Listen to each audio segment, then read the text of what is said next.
오늘 이 시간에는 강세장이라는 큰 흐름 속에 숨어있는 비밀스러운 각본을 한번 파헤쳐 보겠습니다.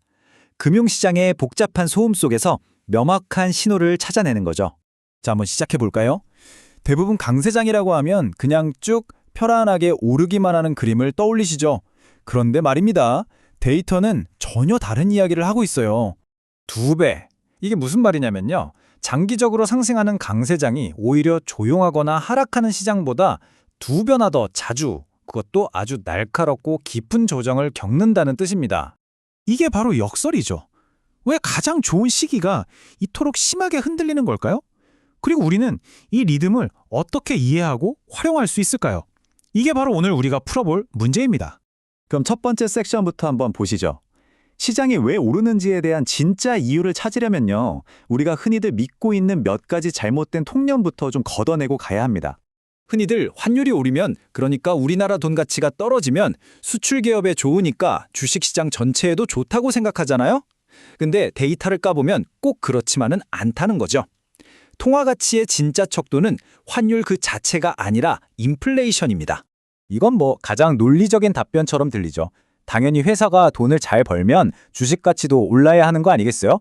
자, 그럼 실제 역사적인 사례를 한번 들여다보겠습니다. 이것 좀 보세요. 정말 놀랍지 않나요? 한국 증시가 가장 뜨거웠던 시기 중 하나인데 코스피 지수는 무려 250%나 폭등했습니다. 그런데 같은 기간 기업들의 이익은요? 고작 6% 늘었어요. 이건 당시 물가 상승률도 못 따라간 수치입니다. 뭔가 앞뒤가 안 맞죠? 자, 환율도 아니고 기업 실적이 항상 정답인 것도 아니라면 도대체 진짜 비밀은 뭘까요? 그 해답은 단 하나의 아주 강력한 개념에 숨어 있습니다. 지난 50년 동안의 데이터를 길게 놓고 보면요. 시장이 참 이상하게 움직여요. 한 15년에서 17년 동안은 정말 지루할 정도로 제자리 걸음하다가 갑자기 4년 동안 폭발적으로 솟구칩니다. 그리고 이 패턴이 계속해서 반복돼요. 마치 계단을 오르는 것처럼요. 이 미스터리는 바로 이 검은 선, 즉 밸류에이션을 추가하는 순간 풀립니다. 보세요. 이 선이 시장의 계단과 거의 완벽하게 맞아 떨어지죠? 결국 시장은 투자자들이 이 자산은 이제 더 비싸게 사도 돼 라고 마음을 바꿀 때, 즉 밸류에이션이 재평가될 때만 크게 움직이는 겁니다. 여기서 말하는 밸류에이션, PBR은 간단히 말해서 시장이 기업의 자산을 얼마나 비싸게 쳐주냐는 거예요. PBR이 오른다는 건 투자자들이 미래를 아주 긍정적으로 보고 웃돈을 주고서라도 주식을 사겠다는 강력한 신호인 셈이죠. 그리고 이건 우리나라 시장에만 해당하는 얘기가 아닙니다. 세계에서 가장 안정적인 시장이라고 하는 미국 S&P 500 지수도 지난 100년을 돌이켜보면 정확히 똑같은 패턴을 따르고 있어요. 장기 강세장은 결국 어디에서나 밸류에이션이 이끄는 게임이라는 거죠. 자, 이제 무엇이 시장을 움직이는지 알았으니 왜 그런 현상이 일어나는지 파고들 차례입니다. 도대체 어떤 환경이 만들어져야 밸류에이션이 이렇게 폭발적으로 오를 수 있을까요? 그리고 이게 지금 우리에게 어떤 힌트를 줄까요? 우리나라의 과거 2번의 큰 강세장을 비교해보면요. 아주 재미있는 공통점과 차이점이 보입니다.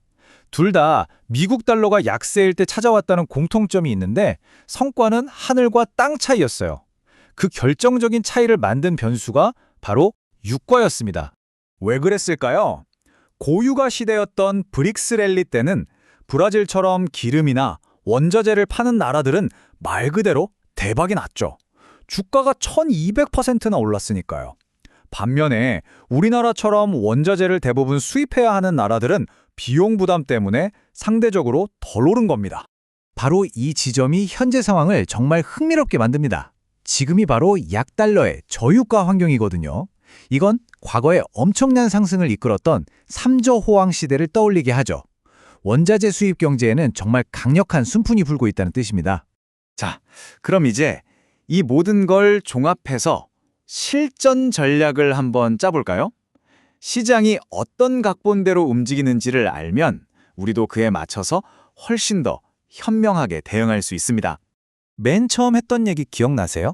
강세장인데도 1년에 2번씩 아픈 조정이 온다는 거예요. 이제 우리는 이게 시장이 고장나서가 아니라 아주 강한 시장의 자연스러운 특징이라는 걸 알 수 있습니다. 두려워할 게 아니라 오히려 올 때가 됐구나 하고 예상해야 하는 거죠. 더 재밌는 건 역사적으로 이 조정이 오는 시기가 대충 정해져 있다는 겁니다. 보통 봄, 그러니까 3월이나 4월에 한 번, 그리고 선선한 바람이 불기 시작하는 9월에서 11월 사이에 또 한 번. 언제쯤 조심해야 할지 대략적인 지도가 그려지는 셈이죠. 그리고 이런 조정을 일으키는 방아 수제는 거의 항상 똑같습니다. 바로 통화 정책이에요. 시장이 한 서너 달 신나게 오르면 너무 과열된 거 아니야? 하는 걱정이 슬슬 나오죠. 그럼 중앙은행이 자, 이제 좀 식히고 가자 하면서 긴축 신호를 보냅니다. 그러면 시장이 움찔하면서 조정을 받고 거품이 좀 빠지고 나면 다시 갈 길을 가는 거죠. 그러니까 핵심은 이거예요. 시장은 단순히 너무 많이 올라서 떨어지는 게 아니라는 겁니다. 진짜 시장을 꺾을 만한 공포는 거의 항상 중앙은행의 통화 정책에서 온다는 거죠.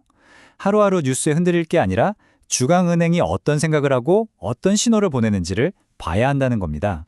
결국 시장은 정해진 각본을 따라 움직입니다. 장기적으로는 밸류에이션이라는 거대한 흐름을, 그리고 단기적으로는 통화정책이라는 파도를 타는 거죠. 이 흐름을 이해하면 시장의 소음에 휘둘리는 대신 그 리듬을 예측하고 올라탈 수 있습니다. 진짜 질문은 바로 이것입니다. 여러분은 이 각본을 읽으시겠습니까?